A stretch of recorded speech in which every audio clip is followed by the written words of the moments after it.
Saudara, kita akan berbincang sebentar lagi mengenai Al Zaitun. Beberapa hal yang kemudian sudah mengemuka adalah ratusan rekening.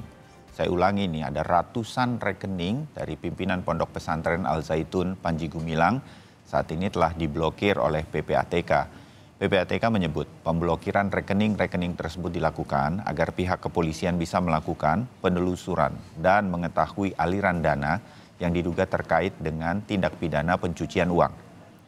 PPATK telah menganalisis kepemilikan ratusan rekening dari pimpinan Pondok Pesantren Al Zaitun Panji Gumilang. PPATK akhirnya memblokir ratusan rekening milik Panji Gumilang yang terindikasi tindak pidana pencucian uang atau disingkat TPPU. Sesuai kewenangannya, PPATK bisa melakukan pemblokiran seperti ini untuk mencegah Panji Gumilang memindahkan dana yang diduga terkait dengan pencucian uang.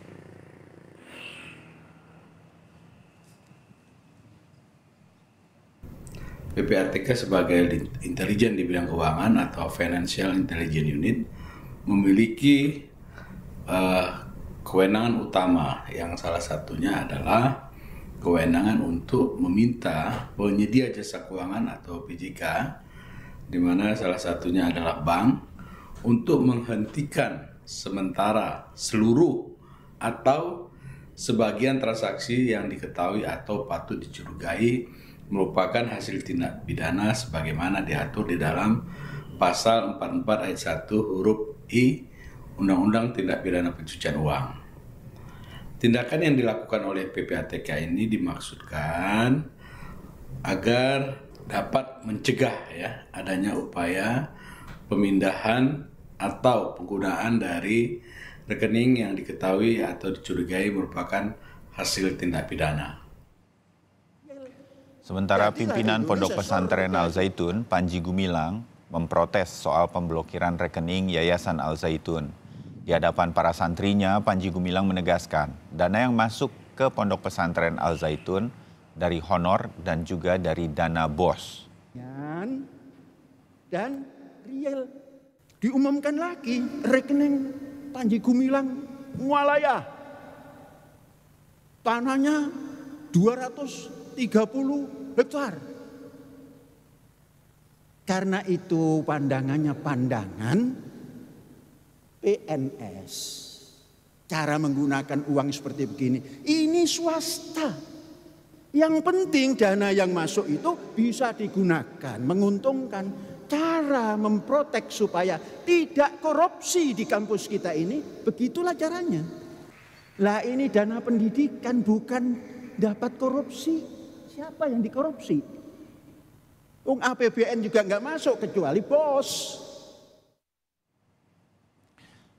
Saudara, PPATK memblokir ratusan rekening milik pimpinan Pondok Pesantren Al Zaitun Panji Gumilang. Pemblokiran ini dilakukan agar pihak kepolisian bisa melakukan penelusuran dan mengetahui aliran dana yang diduga terkait dengan tindak pidana pencucian uang. Apa yang harus dicermati dari pemblokiran ini dan segala sesuatu yang berkaitan yang kita ikuti selama ini di media mengenai begitu banyaknya rekening di Pondok Pesantren Al Zaitun. Kita akan segera bahas bersama pakar hukum tindak pidana pencucian uang, Yenti Garnasih. Mbak Yenti, Assalamualaikum warahmatullahi wabarakatuh. Selamat tahun baru Islam. Waalaikumsalam. Ya, selamat tahun baru Islam. Ya, mumpung ketemu Mbak Yenti, izinkan saya ada beberapa hal yang ingin saya perjelas mengenai Al Zaitun. Kita kan, kami ini publik mengetahui dari media rekening di sebuah pendidikan, pondok pesantren pendidikan begini, seperti Al Zaitun, sampai ada ratusan rekening begitu. Dari sisi ini, apakah itu hal yang wajar bahwa ini kemudian digunakan untuk operasional dengan nama pemilik rekening dari pemimpin pondok pesantrennya, keluarganya, mungkin ada pengurus dan lain-lain. Mbak Yenti, dari sisi itu, apakah kita bisa kemudian bilang secara umum begitu, ini terindikasi ada tindak pidana pencucian uang, Mbak Yenti? Ya baik Mas Bayu.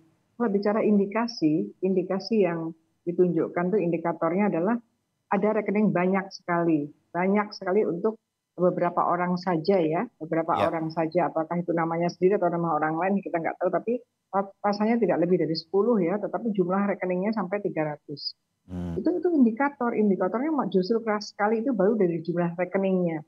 Belum lagi nanti masing-masing rekening kan ada mutasi-mutasi. Dan nanti ini pasti tugasnya dari PPATK untuk melihat masing-masing rekening itu transaksinya untuk apa saja, bagaimana keluar masuknya itu jelas PPATK sudah tahu seharusnya.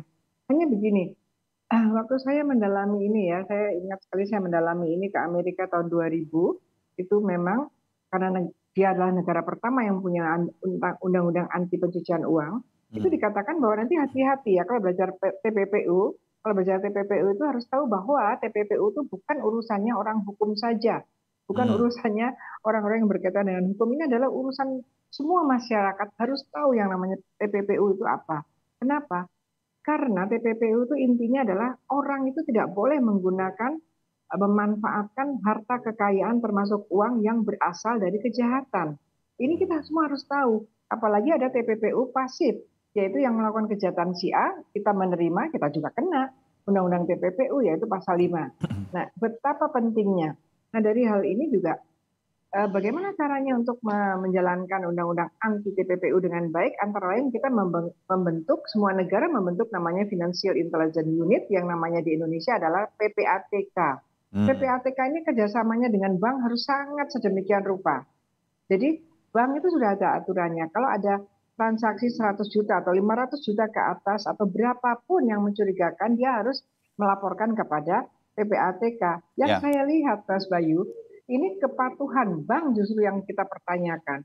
Jadi bank itu kelihatannya nggak peduli. Begitu sekarang ini, begitu sudah jadi masalah, sudah jadi kasus baru, kita nanya ke banknya, PPATK. Padahal sejak terjadi transaksi, ada uang masuk yang begitu besar, itu harus melapor, proaktif sebuah bank itu ya? Harus melapor. Dulu awal-awal tidak menunggu kemudian ada masalah atau menjadi isu. Iya, karena kan banknya juga diuntungkan dengan tidak melapor, dia senang kan uangnya masuk. Nah ini ada pemikiran-pemikiran yang ego sektoral lagi, tidak berpikir nasional, jadi tidak berpikir. Mbak Yenti, ada sih sanksinya. Ya, Mbak Yenti sedikit saja. Ketika sebuah transaksi terjadi kan ada uang masuk dan uang keluar. Kalau uang keluar kan selama ini saya membayangkannya adalah uang keluarnya dipakai untuk apa, yang sekarang kemudian sedang ditelusuri.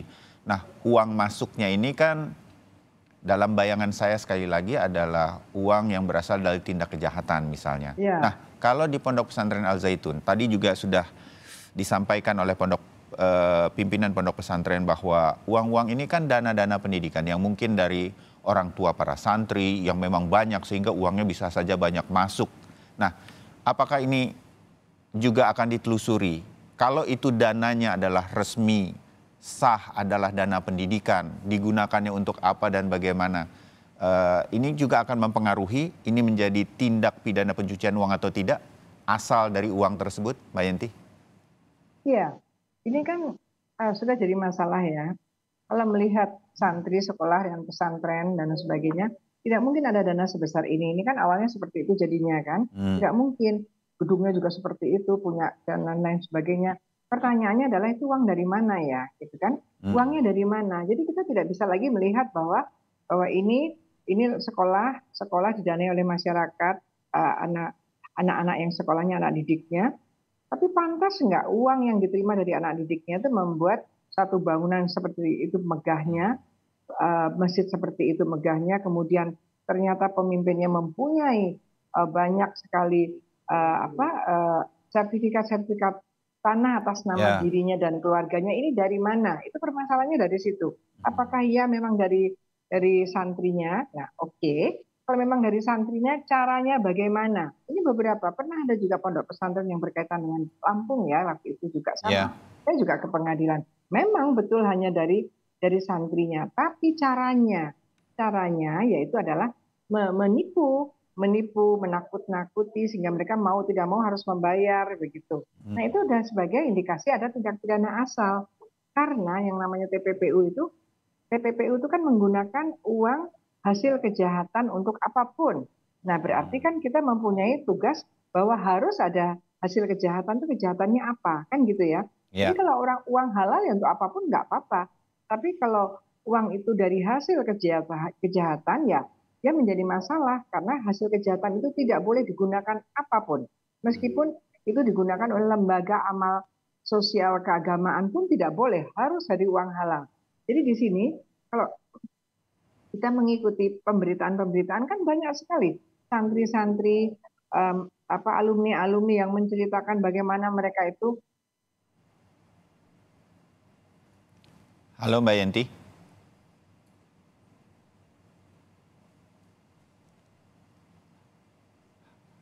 Halo Mbak Yenti, tampaknya kami kehilangan audio dan juga video dari pakar pidana untuk tindak pidana pencucian uang Yenti Garnasih yang baru saja menjelaskan bagaimana kemudian indikasi bahwa banyaknya rekening, kemudian nama pemilik rekening, kemudian ada juga sertifikat tanah dengan nama dari pimpinan pondok pesantren beserta keluarganya adalah dugaan kuat bahwa ini ada tindak pidana pencucian uang.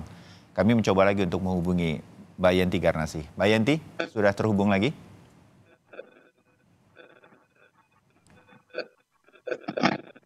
Masih di mute mungkin Mbak Yenti?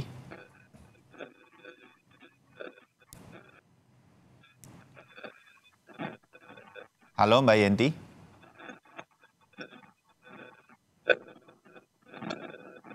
Ya, kami masih akan menghubungi kembali Mbak Yenti Garnasih yang sedang menjelaskan kalau kita sekarang sama-sama melihat pemberitaan di media mengenai Pondok Pesantren Al Zaitun, tampaknya pihak kepolisian, dalam hal ini Barreskrim Mabes Polri yang menangani bersama PPATK akan menelusuri bagaimana kemudian Pondok Pesantren Al Zaitun ini arahnya adalah kepada adanya dugaan tindak pidana pencucian uang. Kita mencoba lagi untuk menghubungi Mbak Yenti Garnasih. Mbak Yenti, selamat pagi sekali lagi. Selamat pagi. Ya, lanjutkan Mbak Yenti. Ya. Bagaimana kemudian penindakan, saya agak sedikit maju saja bagaimana kemudian sekarang Barreskrim Mabes Polri bersama PPATK memblokir banyak sekali rekening-rekening. Dari sisi ini, dari sekian banyak ratusan rekening ini, PPATK mengatakan tidak semuanya diblokir. Ini tepat atau tidak menurut Mbak Yenti? Ya memang harus hati-hati ya, tidak semuanya diblokir itu maksudnya bagaimana gitu ya. Tidak semua diblokir itu yang mana saja gitu kan. Tapi begini, memang ya kita tidak bisa juga memblokir semuanya karena ini adalah pendidikan dan kemungkinan santri-santri itu kan korban ya. Kita harus pisahkan juga, harus hati-hati. Makanya Presiden itu harus segera itu undang-undang aset recovery supaya kalau ada pemblokiran seperti ini, tetapi kemudian juga ada pihak ketiga yang beretikat baik yang tidak boleh juga dirugikan. Ini ada nanti pengelolaan aset agar uang-uang hasil kejahatan itu masih tetap bisa membiayai ini gitu. Jadi gunanya undang-undang aset recovery itu banyak sekali, bukan hanya setelah selesai kemudian disita, itu bukan seperti itu. Jadi kalau sekarang ini mestinya pemerintah itu sudah memikirkan bahwa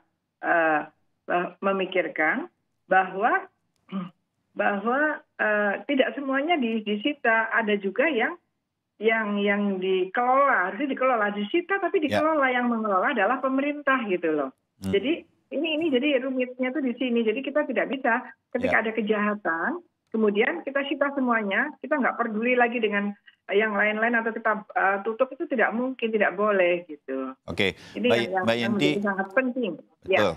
Selalu nih, saya menekankan juga kalau ketemu sama Mbak Yenti melalui Zoom atau sambungan telepon seperti ini, pasti Undang-Undang Perlindungan Aset ini menjadi catatan. Mudah-mudahan ini didengarkan.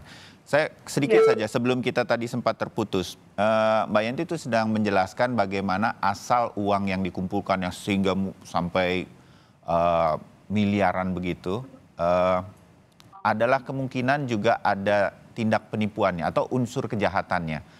Nah, tadi Mbak Yenti sedang menjelaskan ada mantan para santri yang menjelaskan bahwa mungkin saja mereka tertipu.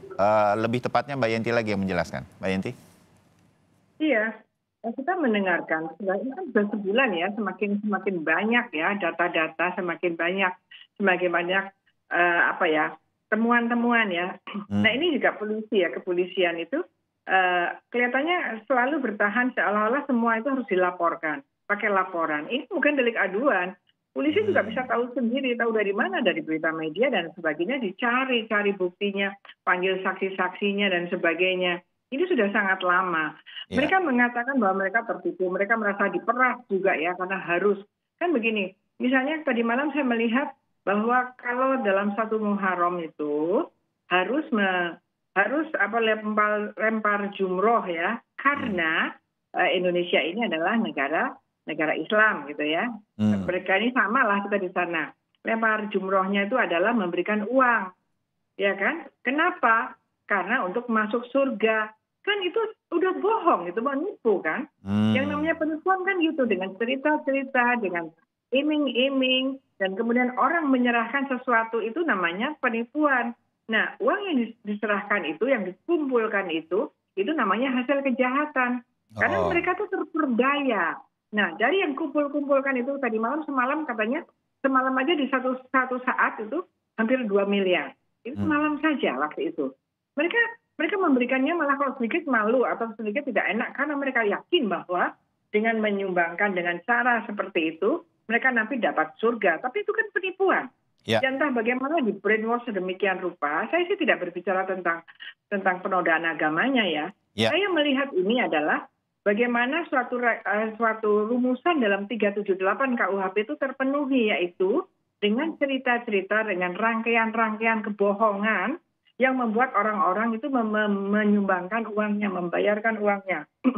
Nah, uang-uang yang disimpan itu adalah uang hasil kejahatan. Nah, ketika uang itu digunakan untuk apa saja, termasuk untuk pembiayaan sekolahnya, itu ya termasuk TPPU.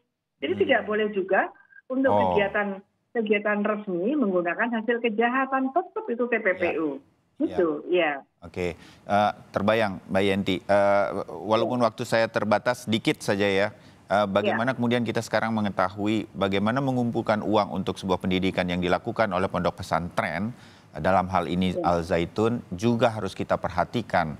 Nah, hal inilah yang mungkin banyak kita miss dari mengikuti semua pemberitaan mengenai Al Zaitun.